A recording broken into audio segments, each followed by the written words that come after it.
India में आपका हार्दिक स्वागत है।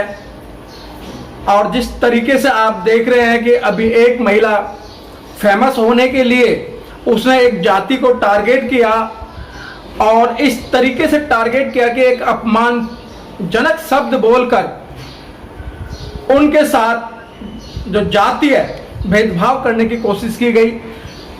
आज हमारे बीच में हैं लाइव डॉक्टर अरुणेश यादव जी, जो समाज सेवी हैं, समाज की सेवा कर रहे हैं। अरुणेश यादव जी, आपका नेशन न्यूज इंडिया में आपका हार्दिक स्वागत है। जी नमस्कार।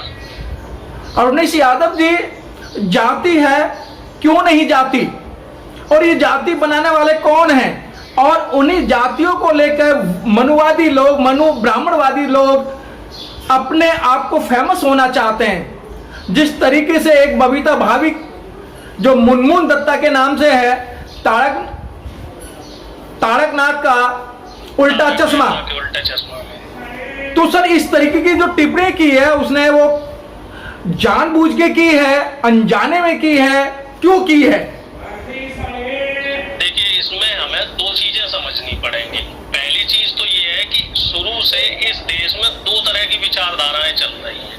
एक विचारधारा वो है जो देश के, चाहे वो किसी भी वर्ग का आदमी हो, चाहे वो किसी की जाति का आदमी हो, उनको साथ लेने की विचारधारा, जिसको हम कहते हैं समाजवाद की विचारधारा या उदारवादी विचारधारा, ठीक है। और एक विचारधारा देश में ऐसी चल रही है जो देश को धर्म में तोड़ने का प्रयास करती है, देश को जाति में तोड़ने का प्रयास करती है, देश में वर्ण व्यवस्था जिसने बना रखी है, देश में गरीब अमीर का फासला जो बनाने में विश्वास रखती है, इस विचारधारा को हम फांसीवादी विचारधारा या मनुवादी विचारधारा कह सकते हैं। अब पिछली सरकारों ने, जो बीजेपी की सरकार थी या आरएसएस जब से सत्ता में आई है, इससे पहले जो सरकारें थी, चाहे वो तीसरे मोर्चे की सरकार हो, चाहे कांग्रेस की सरकार हो, बहुत हद तक पूरा प्रयास ये रहा कि समाज के हर तबके को, चाहे वो वंचित हो, शोषित हो, दलित हो, पिछड़ा हो, चाहे वो आदिवासी हो, इनको एक बराबरी का दर्जा दिलवाया जाए। इसी के लिए संविधान की रचना की गई, देश का संविधान बनाया गया, जिसमें बाबा साहब के साथ 30-32 लोगों ने संविधान को रचा और पूरा प्रयास ये किया गया कि देश के हर शोषित वर्ग को, हर वंचित वर्ग को उनका जो मौलिक अधिकार मिलना चाहिए वो मिले। जो 5000 साल से देश में दास्ता में और देश में, मतलब एक तरीके से आप ये कह लीजिए कि जानवरों से भी ज्यादा उनके साथ बुरा बर्ताव हो रहा था, तो उनको बराबरी पे लाने का प्रयास किया गया। अब इसमें थोड़ा सा पीछे चलते हैं हम लोग, थोड़ा सा पीछे चलते हैं आज से 200-500 साल पहले की व्यवस्था पे। पहले क्या था कि समाज को 4 वर्गों में बांट दिया था। जो हमारे कथाकथित मनुवादी लोग हैं, जिन्हें हम ब्राह्मणवादी विचारधारा के भी लोग कहते हैं, इन लोगों ने ये कहा कि सृष्टि की जो रचना हुई है, उसकी रचना के बाद जब मानव जाति आई तो वो 4 भागों में विभाजित हुई, जिसमें से एक वर्ग को बोल दिया गया ब्राह्मण, जो विद्वान वर्ग में आता है और जिसका तबका सबसे ऊपर कर दिया गया। दूसरा वर्ग बोला गया क्षत्रिय, तीसरा वर्ग बोला गया वैश्य और चौथा वर्ग बोला गया शूद्र। और शूद्रों को इन्होंने 2 भागों में विभाजित किया, एक छूत शूद्र और एक अछूत शूद्र। छूत शूद्र क्या करेंगे? खेती किस नहीं करेंगे, पशुपालन करेंगे, और अछूत शूद्र समाज की गंदगी को उठाने का काम करेंगे, ठीक है। इसी तरह की वर्ण व्यवस्था देश में चलती रही। यहाँ तक कि ये भी देखने में आया कि जो शूद्र थे उनको पढ़ने लिखने का अधिकार नहीं था, उनको समाज की व्यवस्था में सम्मिलित होने का अधिकार नहीं था, उनकी परछाई भी पड़ जाए तो लोग अपवित्र हो जाते थे। ये चीजें इतिहास में हैं और इनके ऊपर बाकायदा शोध हुए हैं, शोध पत्र भी इन पे निकले हुए हैं बहुत सारे।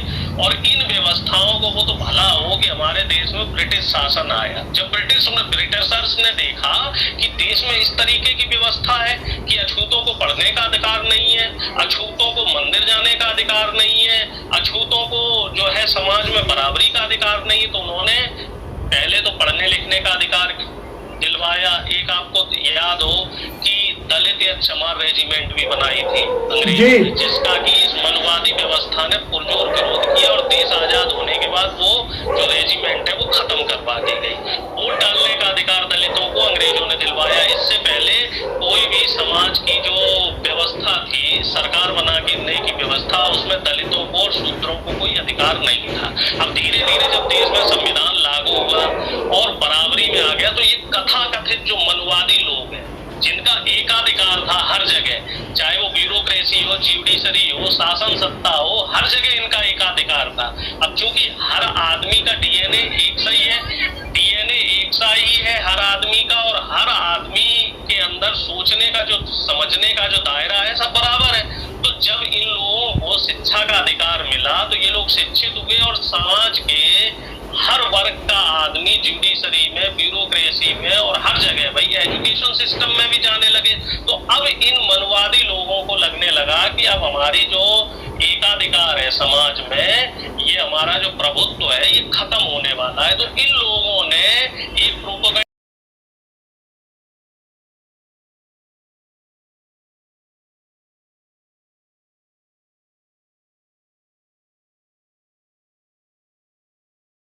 तो इस तरीके से हिंदू हिंदू करके, चूंकि मेजोरिटी देश में हिंदुओं की है, देश सत्ता बदली 2014 में और ये हिंदुत्व हिंदुत्व का नारा लेके आए, जबकि ऐसा कुछ नहीं था।